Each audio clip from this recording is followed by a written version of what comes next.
For over 50 years, she stayed quiet. While the world obsessed over the myth of her brother, she carried something deeper, his truth, hidden songs, lost letters, a vault no one ever found, until now. This is the story of Janet Jackson, told not through headlines, but through memories, silence, and the echoes that never faded. If you're drawn to powerful, untold stories, make sure you like this video, subscribe to the channel, and comment your thoughts below. I want to hear, how did this story change the way you see her? Or him? Now, let's begin. In the quiet suburbs of Evanston, just outside Chicago, the Jackson household seemed unremarkable from the outside. A modest single-level brick home on a maple-lined street, where bicycles cluttered the lawn and the rhythm of Saturday chores echoed between driveways. But inside the house on Windsor Avenue, something extraordinary was happening. Janet Jackson, the youngest of 10, was just 6 years old when the music became something more than background noise. It became destiny.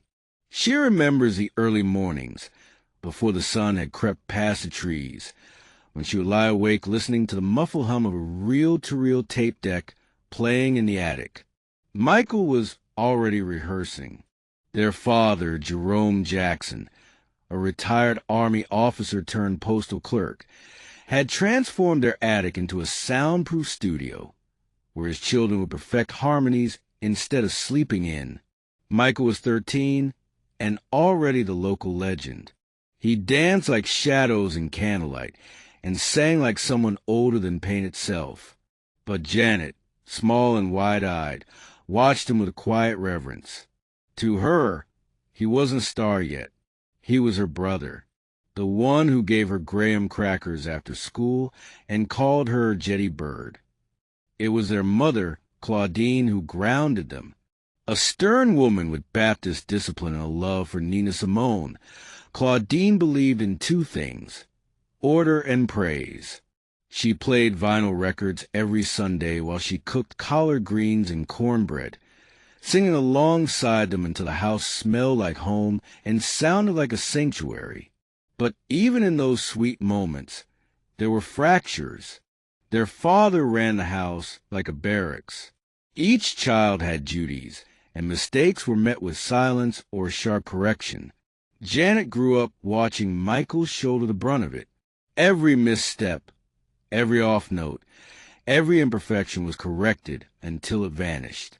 And slowly Michael did too. He started locking the attic door.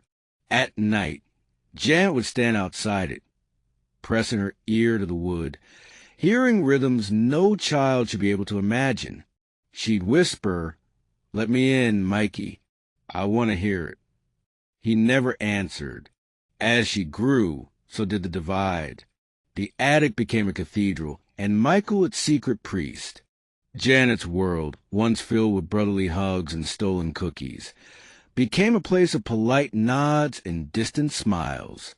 He was drifting, not away from her, but upward into something unreachable. Janet, though surrounded by family, felt increasingly alone. Her solace came in unexpected forms: a school janitor who let her sweep the halls after drama class, an elderly neighbor named Mrs. Fletcher who lent her old poetry books, and silence, which she learned to mold into her own kind of music.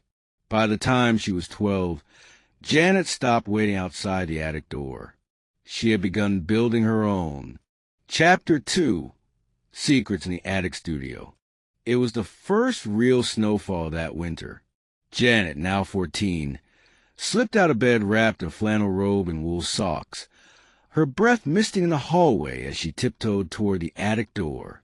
Something had changed that night. The lock was off. For years, the attic had been off-limits, a sacred chamber where Michael created, obsessed, and disappeared. But tonight, a small crack in the door called her like a melody she couldn't name. She pushed it open. The room greeted her with a strange warmth. Old acoustic panels lined the walls. Coil cables hung from hooks like sleeping snakes. At the center, under a buzzing lamp, sat a tape recorder still spinning, its reel gently hissing in the quiet. Stacks of handwritten notebooks littered the floor beside empty coffee mugs and half-melted candles. In the corner, a life-size mannequin wore one of Michael's signature jackets, sequin-laced and eerily motionless. She tiptoed to the table and found a journal titled Noise, Numbness, and God. Inside, Michael's writing looked frantic. Lyrics scrawled between confessionals. I see rhythms in the dark corners of rooms. I dream in bass lines. I scream and no one hears because the applause never stops. Her eyes traced the ink. It was madness wrapped in poetry. And then a cassette labeled Jetty Bird. For later, her fingers trembled as she loaded it into the deck. Static hissed. Then Michael's voice filled the room, not singing, but talking. Janet, I know you found this. You always find the quiet places. You are the only one who listened without needing to speak. I can't tell them what I feel, but I think you understand. Don't let them make you a mirror. Be the light. If I vanish, it's not because I wanted to. It's because I had to go deeper. The tape ended abruptly. Janet sat there for hours, holding the recorder like a holy object. Her brother had been drowning, and she hadn't seen it.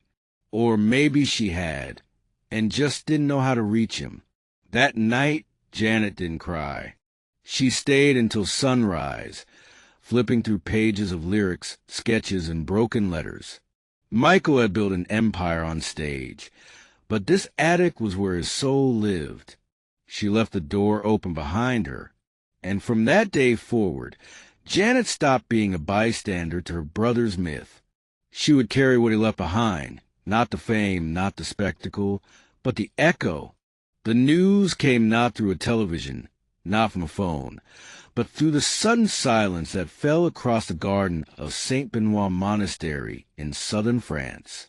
Janet had retreated to the monastery 2 weeks earlier, her body exhausted from touring, her mind aching with questions she could no longer ask aloud.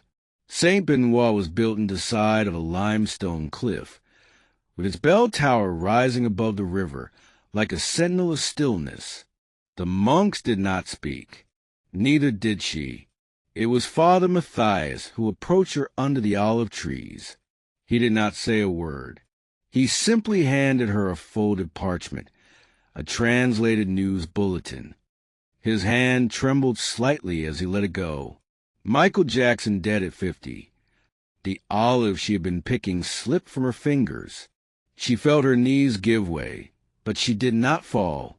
Instead, she sat in the grass, cross-legged like a child at church, and stared at the words until they blurred into something meaningless. She didn't cry.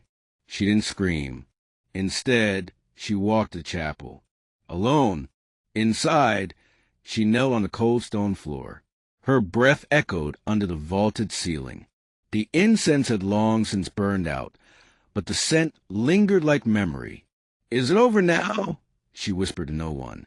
In her mind, she saw him. Not the moonwalker, not the king, not the caricature made by tabloids. She saw the boy in the attic, the one who called her Jetty Bird, the one who whispered music into walls. The monk who rang the evening bell later said he had never heard someone sing like that in the chapel, not in 40 years, because Janet sang. One note, held for as long as breath would allow, not for an audience, not for the world, just for him. And in that moment, she believed he could hear her. The next morning, she left the monastery without a word. She walked down the hillside road until she reached the phone booth in the village square. The sun was just rising. The world hadn't fully woken. She called home. "I know," said her mother on the other end. "I felt it too." They didn't say Michael's name. They didn't need to. Something eternal had broken, and Janet was finally ready to speak. The call came in late autumn. It wasn't from Michael, but from his creative team. A vision, they said, a sibling collaboration to silence the noise, to tell the media to back off, to say, without saying, that family still meant something. Janet was hesitant, not because she didn't want to sing with her brother, but because by then, he wasn't truly her brother anymore.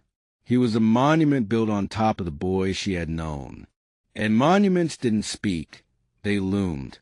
Still, the idea was powerful. A single, a music video, a rebellion. She agreed. Filming began in an aircraft hangar in Leipzig, Germany, redesigned into a stark chrome fantasy. The video for Scream was a $7 million production. Black and white, cold steel and curved glass, rage turned into elegance. But even on set, things felt off. Michael arrived with a rotating entourage, few of whom made eye contact with Janet. His makeup team barricaded his trailer. His choreography assistants corrected Janet's movements when he wasn't watching. The music felt like armor, not art.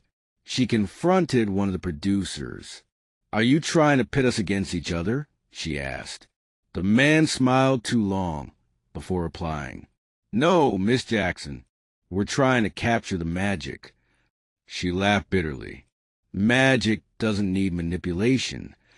One night after shooting, she wandered the set alone.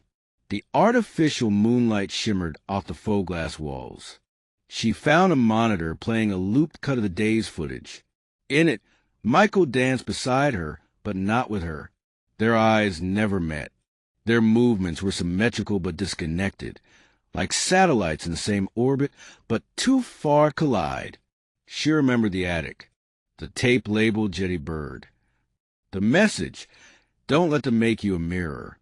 That night, she sat in her hotel room and wrote in her journal, "I see now.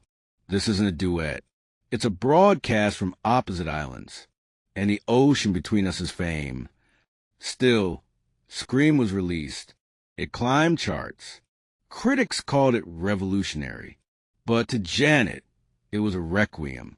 The final moment where she and Michael tried to harmonize, and instead revealed how far apart they had grown. She never sang it live again. And when interviewers asked what it meant to her, she always smiled and said, it was necessary. But in private, she called it what it truly was. The song that broke them. The headline said exhaustion. The tabloids claimed scandal. But none of them came close to the truth. Janet vanished from the public eye for nearly 6 months after her 2004 performance at the Super Bowl. Most assumed it was shame or forced exile. In reality, Janet disappeared long before the lights cut out that night. Her breakdown came not in front of millions, but alone in a high-rise hotel in Tokyo. She had arrived in Japan for a series of press events tied to a fragrance launch. It was supposed to be easy, smile, pose, interview, repeat. But each appearance chipped away at something inside her. She no longer recognized her own words when she spoke. Her image, curated by managers and marketers, felt like a costume sewn too tightly around her ribs. On the third night, she stood on the balcony of her suite, staring out at the neon maze of Shinjuku. The lights below blinked in rhythm, but none of it felt alive. She pressed her fingers against her temples. Who am I when no one's looking? The question echoed. That night, she canceled the rest of the trip. No announcement, no press release. She left the hotel and took a bullet train west. Where did she go? Kyoto, not to sightsee, but to hide. Tucked between the moss gardens and silent temples was an old inn she had stayed at years earlier, before fame had hardened her. The owners recognized her instantly, but said nothing. They simply gave her a key to the same room, one with no television, no phone, and windows that faced a bamboo grove. There, Janet unraveled. She kept no schedule. She ate only when hungry. She walked the empty garden paths and began to speak aloud to herself, not the polished sound bites, not the scripted gratitude. Her voice was raw, unsure, honest. She wrote in spiral notebooks by candlelight, sometimes drawing rather than speaking. Faces, spirals, one recurring sketch, a small girl reaching toward a locked attic door. Every few days, she left folded notes for the innkeeper to deliver to a therapist, a local woman named Aya, who had once counseled performers from the Takarazuka Review. Aya did not ask questions. She listened. Janet spoke of Michael, the silence between them, and the way his scream had echoed louder than any applause. She cried not for the Super Bowl fallout, but for the days she realized she no longer knew what she sounded like without music behind her. "I'm not hiding," she told Aya in their final session. "I'm recovering."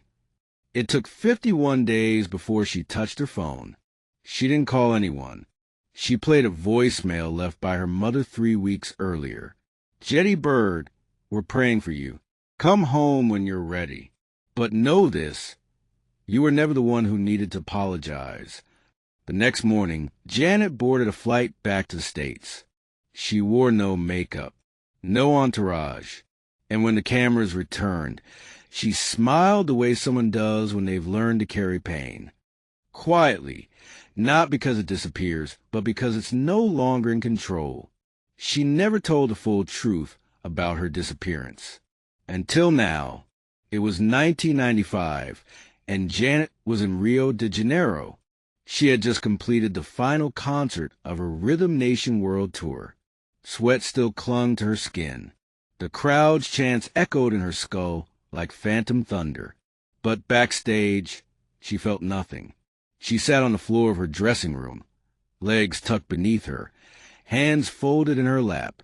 A letter lay beside her, creased at the edges, the ink slightly smeared from where she had gripped it too tightly. It was a letter she had written 3 times and never sent. In it, she explained everything, that she had fallen in love, that it had happened quickly, quietly, with someone no one would have expected. Celia, a Brazilian lighting technician with amber eyes and a laugh like wind chimes. Their connection had been electric from the start. Not the kind of love the tabloids ever imagined for Janet, but it was real. Celia had been there during long rehearsals, gently adjusting spotlights while Janet struggled through choreography. Their friendship bloomed in silence. Sideways glances, shared water bottles, secret notes passed between crew calls. When it turned into something more, it terrified Janet, because with Celia came another secret, a pregnancy. Celia had found out 2 months before the tour ended. They had cried together, beneath the rustling palms of a beach resort on their day off. "We can raise a child together," Celia whispered, resting her head against Janet's shoulder. But Janet couldn't. Not then. Not in the spotlight. Not in that world. She made a choice, one wrapped in heartbreak and shame. Celia agreed to keep the child, to raise him away from the media, far from the Jackson name. He was born in silence. A boy. Michael never knew. Janet had written the letter 3 times, once in Brazil, once in London, and once in a cabin in Tennessee. But she never sent it. It wasn't until years later, after Michael's death, when she was sorting through old belongings in her Nashville home, that she found it again, tucked inside a book of poetry by Audre Lorde. This time, she didn't cry.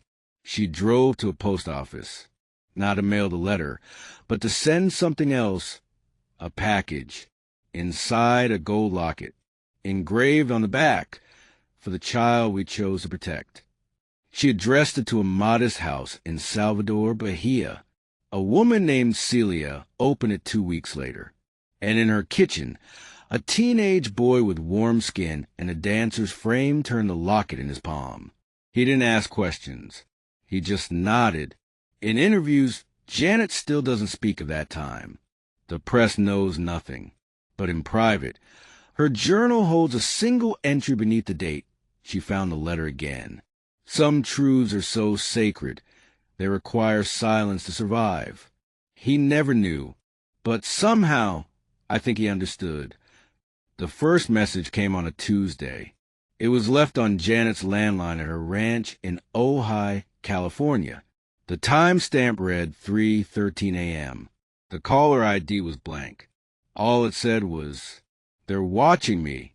Be careful, Jetty." And then silence. She played it twice, 3 times. The voice was Michael's, but not like she remembered it. It was strained, as if whispered from the back of a throat parched by fear. She called the number back. Nothing. A week later, a package arrived. No return address. Just her name in block handwriting and a wax seal she recognized immediately, a symbol Michael used to doodle as a teenager. A crooked treble clef twisted into a crown. Inside was a torn piece of sheet music, scorched at the edges. On the back, a scribbled message. Trust no one with a title. Only those who still dance in private. She didn't understand. Not then. But over the next month, more fragments arrived. A photograph of Michael standing in front of a mural in Morocco, a mural she had never seen. A napkin from a hotel in Berlin with a single word scrawled, Atlas. A flash drive containing audio files that distorted at the end, breaking into static and low murmurs. Janet took the flash drive to a sound engineer she trusted. He analyzed the distortion. There are frequencies layered under the vocal track, he told her, almost like someone embedded hidden messages. Some of it sounds like names. One repeated phrase is "before the eclipse." She stared at the waveform, watching Michael's voice shatter into noise. Why had he sent these? Was he warning her? Was he losing touch with reality? She remembered their last phone call, weeks before his death. He was quiet, almost peaceful. "Are you safe?" she had asked him. "For now," he said, "but it's getting harder to tell who's holding the mirror."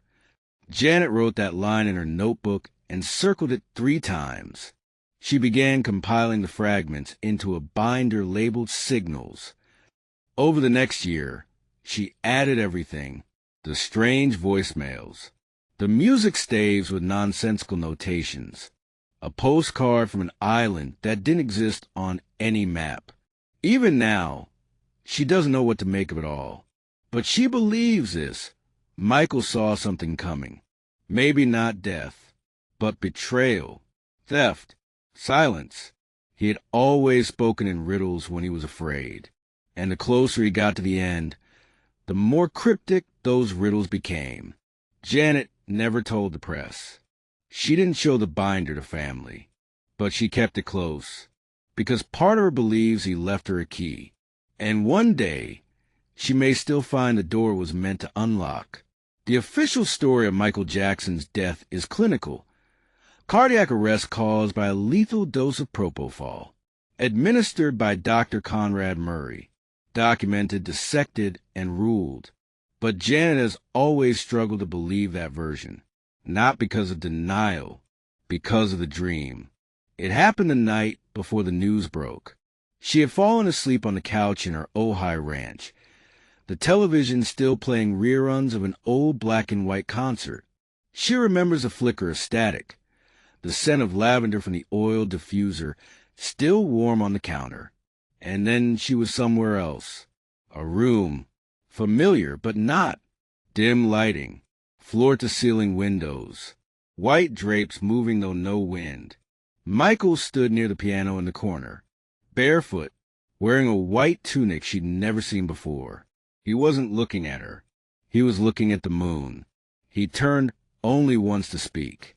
"Do you remember the first time I disappeared?"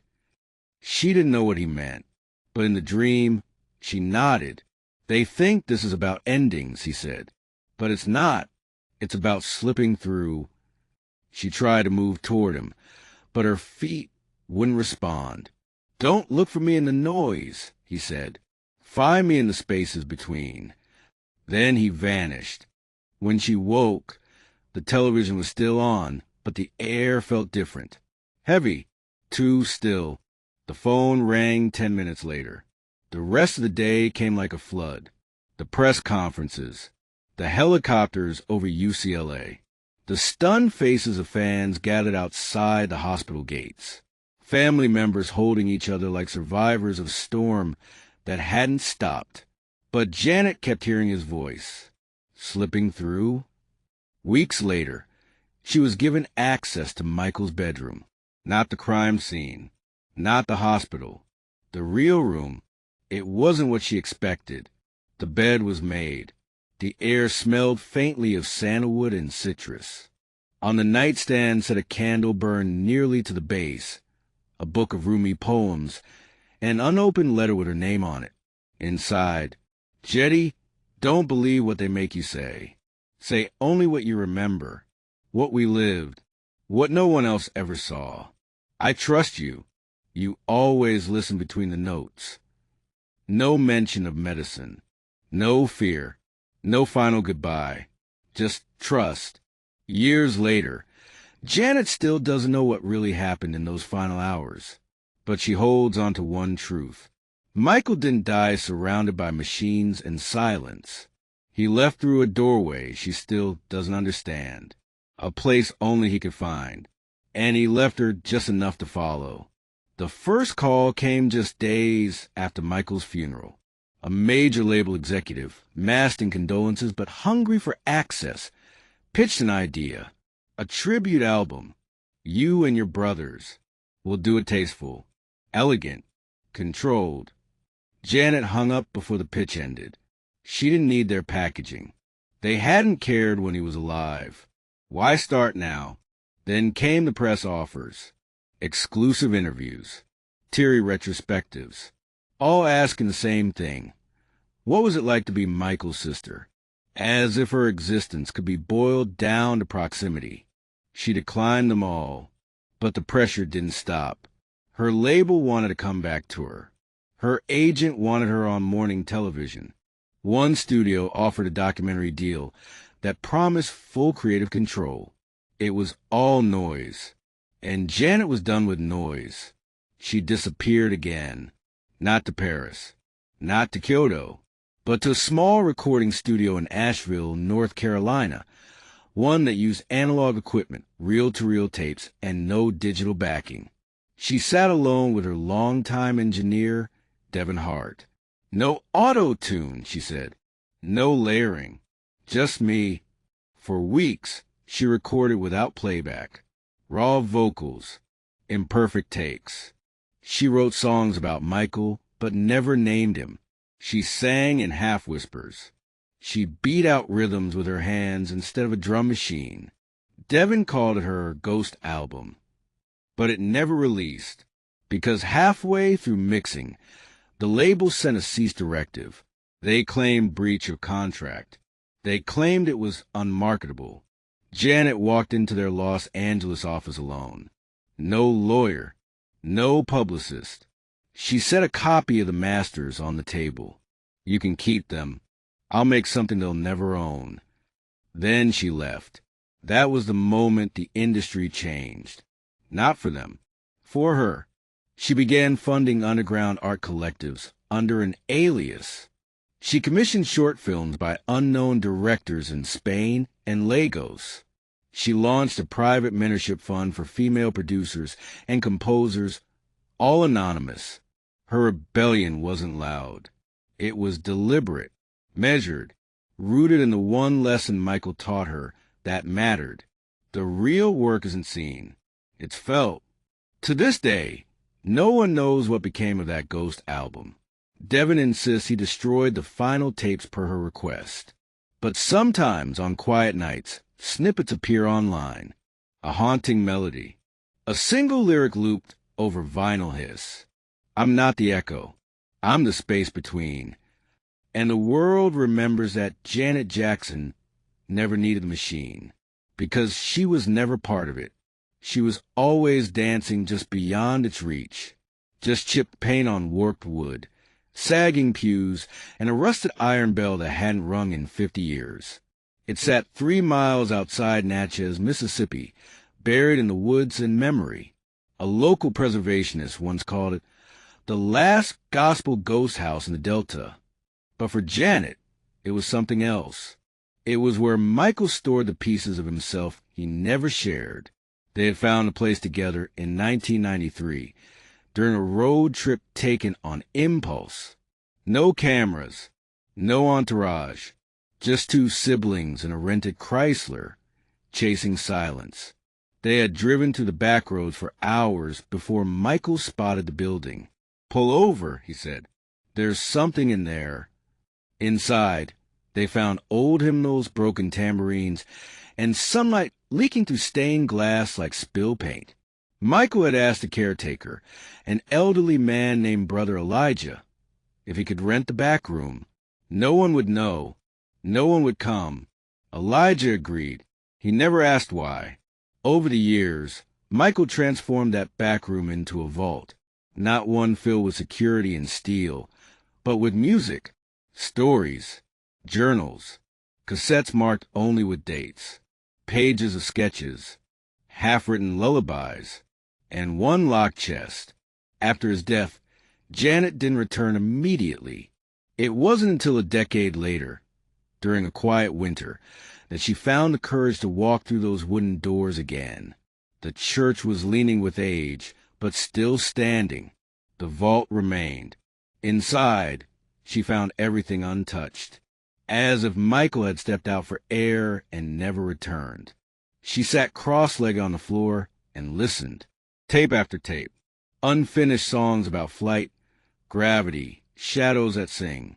A demo called Lanterns in the Fog, where Michael hums a melody so fragile it sounds like breath. One journal entry stopped her cold. "If I'm ever more myth than man, let her be the one who remembers the fingerprints. She knows the real me. She always did." The chest remained locked. No key, until she remembered the locket, the one she had sent to Celia years ago. She called, asked for the boy. He flew to Natchez without hesitation. Together, they opened the chest. Inside were 3 items. A film canister labeled "Us" before. A velvet pouch containing a thumb drive. A final handwritten letter addressed, "Jetty Bird, if you're still listening." She hasn't shared what the letter said, only that after reading it, she closed the chest, took her nephew's hand, and lit a candle for Michael in the center of the chapel. That night, she slept in the church, and in the morning, for the first time in years, she sang aloud, to the cracked ceiling, to the empty pews, to the vault of echoes no one else had ever touched. In the living room of a rented colonial-style house nestled in the Buckhead district, no press, no assistants, just family, Jermaine, Marlon, Tito, Rebby, La Toya, Randy, and Janet. Catherine Jackson sat at the head of the room, wrapped in a beige shawl, her hands folded in her lap like a prayer. Michael had been gone for exactly 40 days. The media called it tragedy. The public called it a conspiracy. But the family called it a fracture. The meeting was not filmed. There were no transcripts. But Janet remembered every word. It began with silence. Then La Toya spoke. "We can't survive this if we turn on each other." Rebby agreed. So did Randy. But Jermaine didn't. He wanted to speak out. He wanted to go on camera, to tell the world what had really happened in Michael's final months. He was manipulated. Jermaine said, "You know it. I know it. Everyone in this room knows it." "But at what cost?" asked Marlon. "To reopen all that? To drag it through the courts again?" Catherine raised her hand. The room quieted. "He's gone," she said softly, "and he gave each of us something. But if we fight over his shadow, we'll lose his light." That's when they made the pact. No interviews, no memoirs, no solo documentaries. If one person broke it, the rest would not defend them. They would remain silent. Janet didn't speak during the pact. She simply nodded. But in her heart, she knew silence could protect and poison. Years passed. Tabloids ran wild. Unauthorized books flooded shelves. Even family-adjacent insiders cashed in, but the siblings said nothing. Until Denise. She wasn't a sibling, but a cousin, once close to Michael, later estranged. And she hadn't been in Atlanta that day. In 2017, Denise leaked details from a meeting in a podcast interview. She called the pact a family gag order and accused the Jacksons of burying the truth. Suddenly, reporters came knocking again. This time, Janet didn't answer, but she returned to her journal. She wrote pages of memory. The feeling in a room when the pact was made. The pain behind Jermaine's voice. The exact way Catherine's eyes looked when she said his light. She kept it all, and she began to wonder, was silence still loyalty, or was it time to break it? Not for scandal, but for clarity? The pact had held for years. But in her mind, Janet made a different vow. I won't be the one who forgets. Not a song, not an album. A place, a concept city. In 2006, buried beneath headlines of lawsuits and tabloid scandals, Michael had quietly purchased 700 acres of arid land just outside Marrakesh, Morocco. The official paperwork listed it as a cultural retreat, but Janet knew it was more than that. He called it his forever zone. Construction was secretive. International teams were flown in and paid under non-disclosure. Locals were told it was an eco-music academy. But Michael had a vision that surpassed architecture. Harmony was to be a living memory, a city where music never stopped, where creativity was currency, where time bent to rhythm. He wanted mirrored halls for silent dancing, gardens wired with invisible speakers that played different melodies depending on the path you walked, a central amphitheater where no performance could be recorded, only remembered, and underground, a vault, larger than the one in Mississippi, climate-controlled, lined with steel and cedar, designed to hold everything he couldn't release. When Janet first heard about Harmony, she thought it was a fantasy, a fever dream born from burnout. But after his death, she received a letter. If they turn me into a museum, let this be the myth they can't touch. Go see it, Jetty. It's yours now. In 2015, she went. The gates were locked, the security detail long gone. Weeds curled around the walkways. The amphitheater stood unfinished, its seats carved from desert rock, its stage covered in tarps. But the vault was there.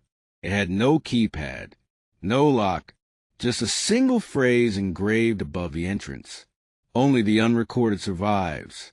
Inside, she found journals, reels of unreleased footage, and sketches of monuments that had never been built. One sketch stood out, a sculpture of two figures back to back, one with a crown of fire, the other with wings folded inward. Below it read, "Brother and sister, flame and feather, held together by silence." Janet stayed in Harmony for 3 nights. She didn't record anything. She walked barefoot through every corridor. She sat on the amphitheater stage and whispered his name. And on the final night, beneath the Moroccan stars, she wrote, "Immortality isn't about being remembered. It's about never being erased from the people who mattered." Harmony was never completed, but in many ways, it didn't have to be, because Michael built it for one person to find. And she did. A Swedish producer known only by his alias, Nocturne, had spent years collecting unreleased vocal stems from legendary artists. Some were licensed, some weren't. What he had, he claimed, was extraordinary. "It's a vocal of your brother," he told Janet. "Clean, untouched, recorded at 3 a.m. on a handheld mic. He was improvising, and he says your name." Janet didn't respond right away. The idea of hearing Michael's voice again, especially unreleased, felt like both a gift and a violation. But curiosity won. She flew to Iceland, where Nocturne kept his studio, an abandoned lighthouse refitted with thermal insulation and solar power. It overlooked the Atlantic, where wind sounded like whispers. He played the clip. It was real, Michael's voice, soft and half asleep, humming a melody with no words. Then, at the end, almost inaudible, "Jetty, you'd love this one." Janet closed her eyes. She listened to it 10 times, then said only, "Play it again." Nocturne proposed a duet. He would use artificial intelligence to build harmony from Janet's current voice, blending it with Michael's. She agreed. For weeks, they worked in silence. The song took shape slowly. It was not about fame. It was not about grief. It was about weightlessness. They titled it Between, a track with no beat, just voices layered like fog over water. The final mix was haunting, too haunting. When it was finished, Janet listened one last time, then deleted it. Nocturne stared in disbelief. "Why?" She looked out the window. "Because it's not a song," she said. "It's a conversation. And some conversations are only meant to be heard once." She left the lighthouse the next morning, carrying nothing but a notebook. In it, one line written in pencil. He wasn't a ghost. He was a frequency. The duet was never released, but whispers of it remain. A file that appears, then vanishes. A few notes heard in DJ sets without source. A rumor passed between sound engineers like myth. And in that, it became exactly what was meant to be. A song between worlds. Between brother and sister. Between silence and memory. It wasn't a stage. It wasn't a press tour. It was an art gallery in Soho. Bare white walls, muted spotlights, and a quiet that demanded reverence. The space was curated for intimacy. No cameras, no press, just 12 folding chairs arranged in a half circle. Janet entered alone. She wore black slacks, a loose charcoal blouse, no jewelry, her hair pulled back, a worn leather notebook in her hands. Each guest had been handpicked. A poet, a former backup dancer, a grief counselor, a sound engineer, 2 fans from the 1980s who had once sent her letters she kept. No one quite knew why they were there. She sat, opened the notebook, and began to read. There's a moment in every life where silence becomes a language of survival. For me, it began the day he stopped calling me Jetty. Her voice was low, unrehearsed. She spoke of the attic, of harmony, of the letters she never sent. I blamed myself for the distance, for the things unsaid. But I also blamed the world that made us spectacles instead of siblings. She paused often, not for effect, but for breath. People think I miss his voice, and I do, but what I miss more is his listening. He listened like music was a person you could hurt if you weren't careful. One guest wept quietly. Another simply closed their eyes. Janet smiled, then read the final page. "Michael, if you're still slipping through, if you still hover in the half notes of silence, I want you to know, I forgive the distance. I forgive the mirror. I forgive myself. And I will carry your frequency, not because the world asked me to, but because it's the only way I still feel whole." She closed the notebook. No applause, no photos, just stillness. She stood, walked past the guests, paused only once to press her hand on the shoulder of the sound engineer. Then she left. No one said a word for 5 full minutes. Because some truths don't end with punctuation. They echo. Rolling Tennessee hills, red clay roads, and oaks that stood like watchmen around the edges of the land. Janet had lived here for nearly a decade. No one knew exactly where, and she liked it that way. It wasn't isolation. It was sanctuary. She walked barefoot through her garden most mornings, fed the horses, read aloud from whatever book rested on her porch table that week. Sometimes Toni Morrison, sometimes Marcus Aurelius, sometimes nothing at all. Inside, her studio remained untouched since the Harmony Project. A grand piano unpolished, a soundboard she rarely used, shelves of vinyl, hers, his, and hundreds more, and in one corner, a single photograph, not of Michael in concert, not of Neverland, but the two of them in 1977, riding bicycles down a cracked sidewalk in Chicago. Janet, missing a front tooth, laughing mid-turn. Michael, shirtless, hair wild, one hand on her back to steady her. It was the only photo in the room. People often asked her what it was like to be his sister. They asked about fame, about tragedy, about scandals. But they never asked the right question. What was it like to carry the music that never made it to tape? Because that's what she held on to. Not the legacy the world dissected, but the echoes he left behind. The attic hum, the broken lullabies, the notebook sketches, the feeling of being seen not by an audience, but by a brother who once whispered, "Don't let them make you a mirror." At 58, Janet finally understood. She wasn't his echo. She was his memory, the human form of the part he could never show the world.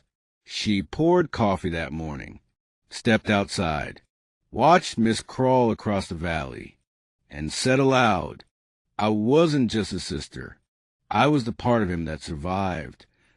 Then she picked up a pen and began to write, not for release, not for critics, just for the silence, where he still lived, and where she, too, had learned to sing. She was never just a backup, never just a sister.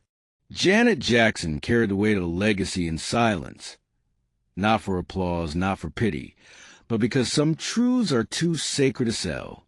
She didn't break her silence for fame. She spoke for memory, for healing, for the brother the world thought it knew, but only she truly understood. And now, we know a little more of her truth. Backhand index pointing right if the story moved you, if it made you pause, reflect, or feel something deeper. Please like this video, leave a comment, share your thoughts, and subscribe for more powerful true life documentaries you won't find anywhere else. Thank you for listening. Until next time, stay curious.